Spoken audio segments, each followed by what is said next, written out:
20 лет назад Азита вышла, как обычно, на прогулку вместе со своими 3 лабрадорами, когда вдруг собаки остановились возле кустов и напрочь отказались идти дальше.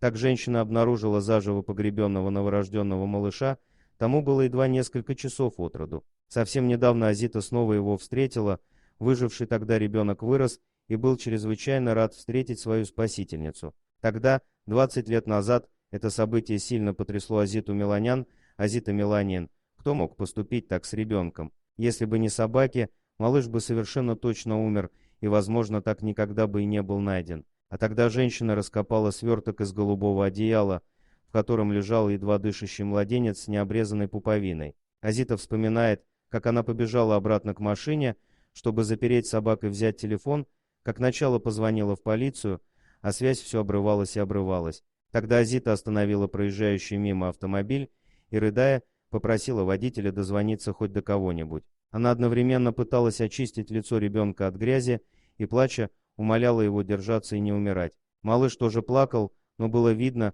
что сил у него мало. Вдруг малыш взялся своей ручкой за мое запястье и перестал плакать, рассказывает Алита. Это было так эмоционально. Боже, каким же больным должен быть человек, чтобы сделать вот такое с ребенком. Он был таким маленьким, у него даже до сих пор была не обрезана пуповина. Водитель вызвал местного шерифа, и когда тот прибыл с помощником, они моментально вызвали парамедиков по специальной связи. Все было очень быстро, они не медлили, сразу же забрали ребенка. Когда ребенка доставили в больницу, его температура была всего 26 градусов. Но малышу удалось выжить, хотя врачи называли это чудом. Тогда, в 1998 году, эта история разлетелась по всей стране. Люди стали присылать игрушки, подарки, одежду и перечислять деньги, чтобы помочь этой крохе. Азита несколько раз приходила к мальчику, смотря на него через стекло, пока тот лежал в инкубаторе.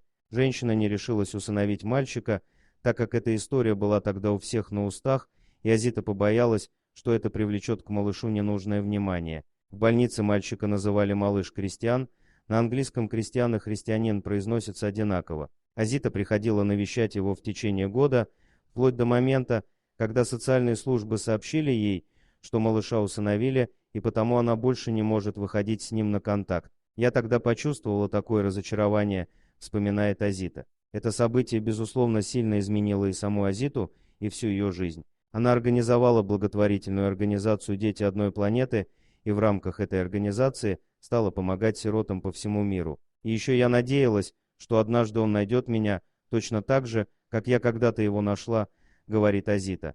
Надо сказать, что полиция тогда в 1998 году пыталась также найти маму мальчика. Они ходили с собаками по следу, опрашивали жителей всей округи. Маму так и не удалось установить, хотя она звонила сама в полицию и больницу и спрашивала, какие последствия ее поступок может означать для нее и все ли хорошо с ребенком. Мальчика усыновила семья из Калифорнии. Они назвали его Витакер Кристиан, оставив второе имя, которое ему дали в больнице. Его приемный папа был военным, мама – преподавательницей и адвокатом. Витакер увлекался волейболом и по окончании школы планировал пойти учиться или на журналиста, или на адвоката. О том, что он приемный сын, он узнал только в 17 лет. Тогда его знакомая предложила сделать ему ДНК-тест, чтобы узнать побольше о его происхождении. Ничего определенного этот тест не показал, но зато выяснилась вся история о том, как его нашли похороненным заживо. И тогда местный радиожурналист предложил Витакеру